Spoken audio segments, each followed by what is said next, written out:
दिल्ली के नए उपराज्यपाल ने हाल ही में एक बैठक की। इसके बाद आम आदमी पार्टी उन पर भड़की हुई है। क्या है पूरा मामला, हमारे साथ पार्टी की प्रवक्ता आतिशी हैं बातचीत करने के लिए। आतिशी, दिल्ली पहचानी जाती है उपराज्यपाल और केजरीवाल सरकार के बीच टकराव को लेकर भी। ऐसी स्थिति में आप जो बात बताने जा रही हैं, आपको लगता है कि ये एक नए टकराव की शुरुआत है? आखिर क्या कुछ हुआ, ये कौन सी बैठक थी और क्या जो चुनी हुई सरकार है, केजरीवाल सरकार है, उसको जानकारी पहुंचाई गई थी? देखिए, दिल्ली में एक बहुत स्पष्ट संवैधानिक व्यवस्था है। वो संवैधानिक व्यवस्था कहती है कि केंद्र सरकार और उनके नुमाइंदे एलजी साहब के पास 3 मुद्दे आते हैं उनके अधिकार क्षेत्र में: लैंड, लॉ एंड ऑर्डर और पुलिस। और अभी क्योंकि एमसीडी भी डायरेक्टली केंद्र सरकार के अंडर आ गई है, तो उसमें आप चौथा है कि एमसीडी भी जोड़ दीजिए। लेकिन जो बाकी विभाग हैं, बिजली, पानी, स्कूल, अस्पताल, राजस्व, ये दिल्ली की चुनी हुई सरकार के अंडर आते हैं।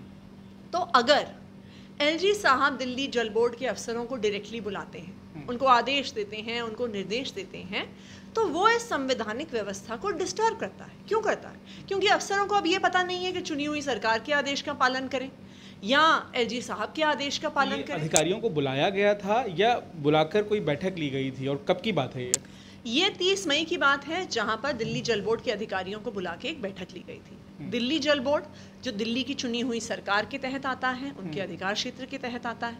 देखिए, प्रोटोकॉल ये कहता है कि अगर एलजी साहब ऐसे किसी मुद्दे पे चर्चा करना चाहें जो चुनी हुई सरकार के अधिकार क्षेत्र में आता है, तो वो मुख्यमंत्री से बात करें।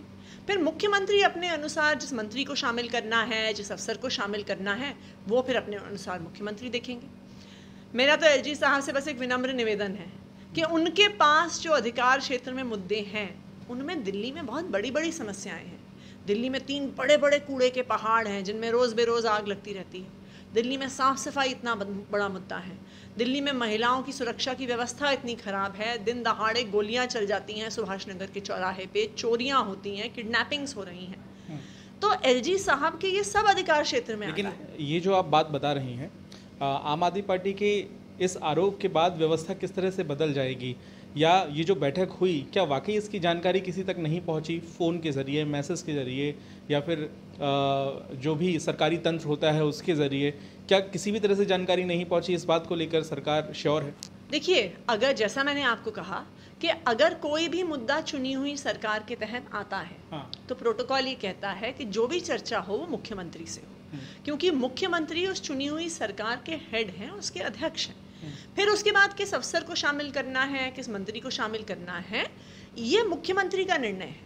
लेकिन एलजी साहब अगर डायरेक्टली अफसरों को बुलाएंगे, उन्हें आदेश निर्देश देंगे, तो केओस की स्थिति हो जाएगी। यही मेरा सवाल था। प्रेस कॉन्फ्रेंस में भी आप जिक्र कर रही थी कि जो संवैधानिक व्यवस्था है वो बिगड़ जाएगी। तो कैसे पार्टी ये मान रही है कि ये व्यवस्था बिगड़ जाएगी? क्या दिक्कतें आ सकती हैं?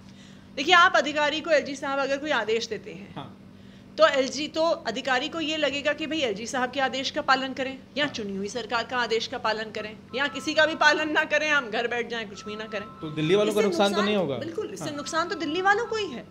दिल्ली वालों के विकास में, दिल्ली वालों के विकास के हित के लिए ज़रूरी है कि जो दिल्ली में एक स्पष्ट संवैधानिक व्यवस्था है। देखिए, इस संवैधानिक व्यवस्था पे बहुत चर्चा हुई है। मामला हाई कोर्ट गया, सुप्रीम कोर्ट गया, सुप्रीम कोर्ट के कॉन्स्टिट्यूशन बेंच में गया, और कॉन्स्टिट्यूशन बेंच ने बहुत स्पष्ट तौर पर कहा कि केंद्र सरकार के पास सिर्फ लैंड, लॉ एंड ऑर्डर और पुलिस आता है।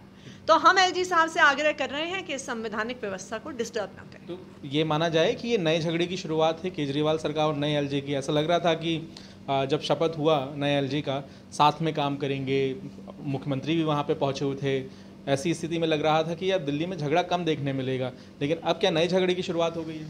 देखिए, हम तो यही चाहेंगे कि मिलकर काम किया जाए। हम बिजली, पानी, स्कूल, अस्पताल को देखें, वो साफ सफाई को देखें, वो सुरक्षा को देखें, वो महिलाओं की सुरक्षा को और कूड़े के पहाड़ों का निपटारा करें, तो दिल्ली वालों के हित में है। देखते हैं कि आम आदमी पार्टी ने जो ये आरोप लगाया है बैठक को लेकर, इस पर किस तरह का जवाब सामने आता है उपराज्यपाल दफ्तर की तरफ से। लेकिन नए टकराव की शुरुआत होती नजर आ रही है।